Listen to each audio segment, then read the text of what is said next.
آج ہم ایک بہت ہی پرانی اور سچ پوچھے تو ڈرامائی کہانی میں غوطہ لگانے والے ہیں۔ قدیم شہر بابل میں بھیجے گئے دو فرشتوں ہاروت اور ماروت کی۔ یہ ایک ایسی داستان ہے جو ایمان، آزمائش اور انسانی خواہشات کی گہرائیوں کو چھوتی ہے۔ تو ہم اس کہانی کو کیسے سمجھیں گے؟ سب سے پہلے ہم وہ مشہور روایت دیکھیں گے جو اکثر سنائی جاتی ہے، پھر ہم دیکھیں گے کہ قرآن اس بارے میں کیا کہتا ہے تاکہ حقیقت واضح ہو، اور آخر میں ہم اس سب کے پیچھے چھپے گہرے سبق پر بات کریں گے۔ اچھا، تو کہانی شروع کہاں سے ہوتی ہے؟ تفاسیر کے مطابق یہ بات ہے حضرت ادریس علیہ السلام کے زمانے کی، جب زمین پر گناہ اور فساد بہت زیادہ بڑھ گیا تھا۔ اور یہیں سے سارا معاملہ شروع ہوتا ہے۔ فرشتوں نے اللہ تعالیٰ سے عرض کیا کہ یہ انسان تو گناہ کرتے ہیں یا خلافت کے لائق ہی نہیں، تو اللہ تعالیٰ نے فرمایا کہ ان کے اندر وہ خواہشات ہیں جو تمہارے اندر نہیں، اگر تمہیں بھی یہ دے دی جائیں تو تم بھی نہیں بچ پاؤ گے۔ تو پھر اس آزمائش کے لیے کن کو چنا گیا؟ فرشتوں میں سے جو دو سب سے نیک اور پرہیزگار سمجھے جاتے تھے، ہاروت اور ماروت، انہیں غصے اور شہوت جیسی انسانی خواہشات دے کر زمین پر بھیج دیا گیا، ایک مشن پر کہ وہ لوگوں کے بیچ انصاف قائم کریں۔ اب ان فرشتوں کے پاس ایک خاص طاقت بھی تھی جسے کہتے ہیں اسم اعظم۔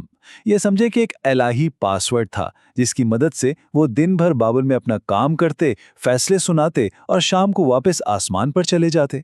یہاں تک تو سب ٹھیک تھا، لیکن اب کہانی اس موڑ پر آتی ہے جہاں اصل امتحان شروع ہوتا ہے، جہاں ان کا الہی فرض انسانی خواہشات سے ٹکراتا ہے۔ تو ہوتا یہ ہے کہ ایک دن ایک عورت اپنا مقدمہ لے کر ان کے پاس آتی ہے۔ نام تھا اس کا زہرہ، اور کہتے ہیں کہ وہ بے انتہا حسین تھی۔ بس اسے دیکھتے ہی ہاروت اور ماروت کے اندر وہ انسانی خواہشات جاگ اٹھیں جو ان میں ڈالی گئی تھیں۔ جب فرشتوں نے اپنی خواہش کا اظہار کیا تو زہرہ نے آگے سے 3 شرطیں رکھ دیں، اور یہ کوئی معمولی شرطیں نہیں تھیں۔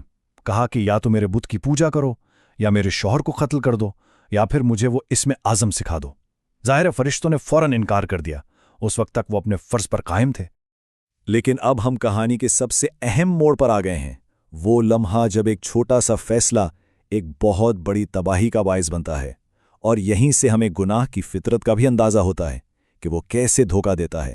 کچھ دن گزر گئے، فرشتے اپنی خواہش پر قابو نہیں رکھ پا رہے تھے۔ وہ دوبارہ زہرہ کے پاس پہنچے۔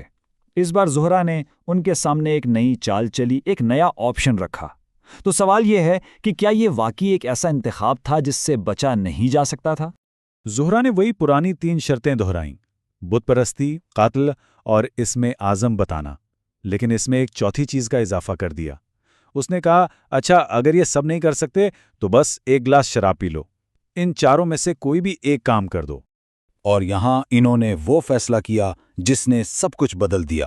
انہوں نے آپس میں سوچا، دیکھو بت پرستی اور قتل تو بہت بڑے گناہ ہیں، اسم اعظم اللہ کا راز ہے، ان سب کے مقابلے میں شراب پینا یہ شاید سب سے چھوٹا گناہ ہے، چلو یہی کر لیتے ہیں۔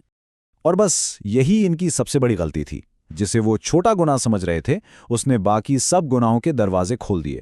شراب کے نشے میں وہ ہوش کھو بیٹھے، اور پھر انہوں نے نہ صرف اس عورت کے شوہر کو قتل کیا، اس کے بت کو سجدہ بھی کیا، اور نشے کی حالت میں اسے اسم اعظم بھی بتا دیا۔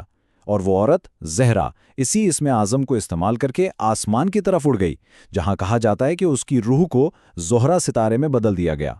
اچھا، یہ تو تھی وہ مشہور کہانی جو اکثر سنائی جاتی ہے، لیکن اب ذرا رک کر دیکھتے ہیں کہ قرآن اس بارے میں کیا کہتا ہے، کیونکہ اصل اور حتمی بات تو وہیں سے ملے گی۔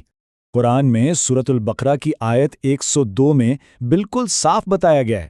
اللہ فرماتا ہے کہ وہ دونوں فرشتے کسی کو کچھ سکھانے سے پہلے صاف صاف کہہ دیتے تھے کہ دیکھو ہم تو صرف ایک آزمائش ہیں، تم کفر میں مت پڑنا۔ اس کا مطلب یہ ہوا کہ ان کا کام گناہ کرنا نہیں، بلکہ لوگوں کو جادو کے فتنے سے خبردار کرنا تھا۔ تو اصل لفظ ہے فتنہ، اور فتنے کا مطلب ہی امتحان یا آزمائش ہوتا ہے۔ ہاروت اور ماروت کو زمین پر اس لیے بھیجا گیا تھا کہ وہ لوگوں کے ایمان کو پرکھیں، نہ کہ وہ خود گناہ میں پڑ جائیں۔ وہ خود ایک چلتی پھرتی آزمائش تھے۔ اور صرف قرآن ہی نہیں، حضرت عائشہ رضی اللہ عنہا سے ایک حدیث بھی ملتی ہے جو اسی بات کو مزید واضح کرتی ہے۔ اس میں ایک عورت کا واقعہ ہے جو ان فرشتوں سے جادو سیکھنے گئی، اور انہوں نے اسے بار بار روکا، اسے سمجھایا کہ یہ کفر ہے، اس سے باز آ جاؤ، لیکن جب وہ نہ مانی تو اس کا ایمان اس سے چھن گیا۔ تو یہاں بھی ان کا کردار ایک گناہگار کا نہیں بلکہ ایک وارننگ دینے والے کا ہے۔ اور اسی آیت میں ایک اور بہت بڑی غلط فہمی کو بھی دور کیا گیا ہے۔ وہ الزام جو حضرت سلیمان علیہ السلام پر لگایا جاتا تھا کہ وہ جادو کے زور پر حکومت کرتے تھے۔ قرآن کہتا ہے نہیں، سلیمان نے کفر نہیں کیا، بلکہ کفر تو شیاطین نے کیا جو لوگوں کو جادو سکھاتے تھے۔ سلیمان علیہ السلام کے معجزات اللہ کی طرف سے تھے، جادو نہیں تھے۔ اب یہاں ایک سوال اٹھتا ہے، آخر بابل جیسے شہر میں اتنی بڑی اور سخت آزمائش بھیجنے کی ضرورت ہی کیوں پڑی؟ اس کا جواب ہمیں اس شہر کی تاریخ میں ملتا ہے۔ ذرا تصور کریں، ہم بات کر رہے ہیں آج سے تقریباً 5000 سال پہلے کی۔ بابل اس وقت دنیا کا شاید سب سے بڑا اور ترقی یافتہ شہر تھا، لیکن روحانی طور پر یہ گراوٹ کی انتہا پر تھا۔ جادو، ستارہ پرستی اور بت پرستی، یہ چیزیں وہاں کے کلچر کا حصہ تھیں۔ تاریخی حوالوں سے پتہ چلتا ہے کہ بابل میں اخلاقی گراوٹ کس حد تک تھی۔